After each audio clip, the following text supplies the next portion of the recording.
Sahabat dan saudaraku, mari menggunakan waktu mempelajari firman Tuhan hari ini.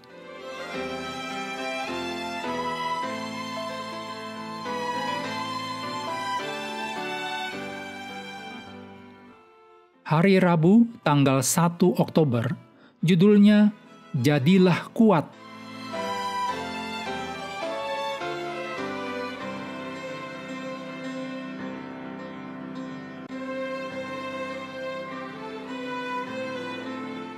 Kita mulai dengan doa singkat yang didasarkan dari Yosua 10 ayat 25. Janganlah takut dan janganlah tawar hati. Kuatkan dan teguhkanlah hatimu. Amin.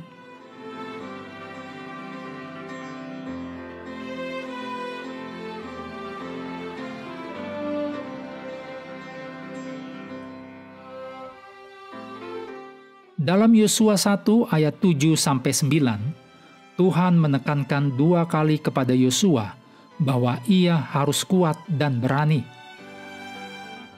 Tugas yang ada di hadapan Yosua tampaknya melibatkan tantangan yang luar biasa. Tembok kota-kota di Kanaan tampak tidak dapat ditembus, dan penduduk negeri itu terlatih untuk berperang. Sebaliknya, bangsa Israel, pengembara sederhana, bahkan tidak memiliki mesin perang yang paling primitif sekalipun untuk menghadapi tembok-tembok yang dibentengi.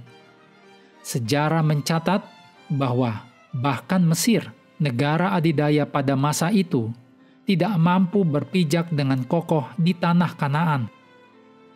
Namun, panggilan untuk menjadi kuat dan berani di sini tidak hanya berkaitan dengan semangat tempur atau strategi perang.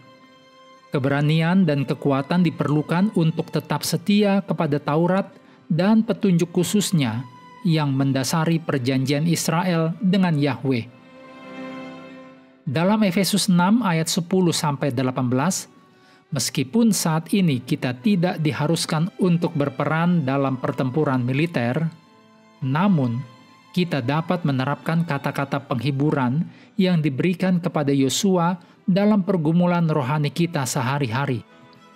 Saat ini, dalam memenuhi misi yang dipercayakan Kristus, umat Kristen menghadapi tantangan yang serupa dengan tantangan Yosua, yaitu harus berperang melawan kecenderungan dosa mereka sendiri, melawan pemerintah-pemerintah, penguasa-penguasa, dan penghulu-penghulu dunia yang gelap ini, dan melawan kuasa kejahatan. Seperti Yosua, umat Tuhan juga memiliki janji penyertaan Kristus yang pasti. Yang ditulis dalam Matius 28 ayat 20 dikatakan, Aku menyertai kamu senantiasa sampai kepada akhir zaman. Sebagaimana penyertaan Tuhan cukup untuk mengusir ketakutan Yosua, demikian juga seharusnya penyertaan Tuhan pun cukup untuk membuang keraguan dan kecemasan kita saat ini.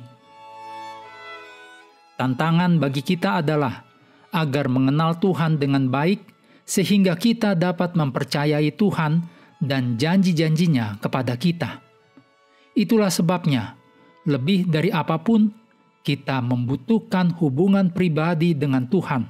Pertanyaan krusial bagi kita saat ini tidak berbeda dengan pertanyaan yang dihadapi Yosua. Bagaimana kita dapat tetap setia pada apa yang dikatakan firman Allah, bahkan ketika hal itu tidak populer atau tidak nyaman untuk dilakukan.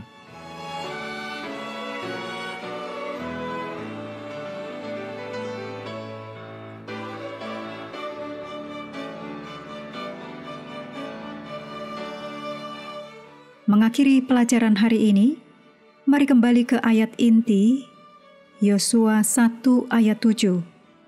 Hanya kuatkan dan teguhkanlah hatimu dengan sungguh-sungguh.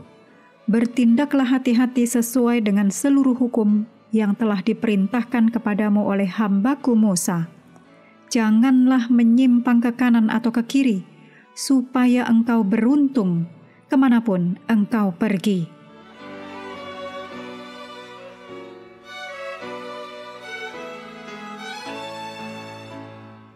Sahabat juga perlu melengkapi waktu untuk bersekutu dengan Tuhan setiap hari dengan bacaan Alkitab sedunia. Percayalah kepada nabi-nabinya yang melanjutkan dari Ulangan pasal 15. Tuhan memberkati kita semua.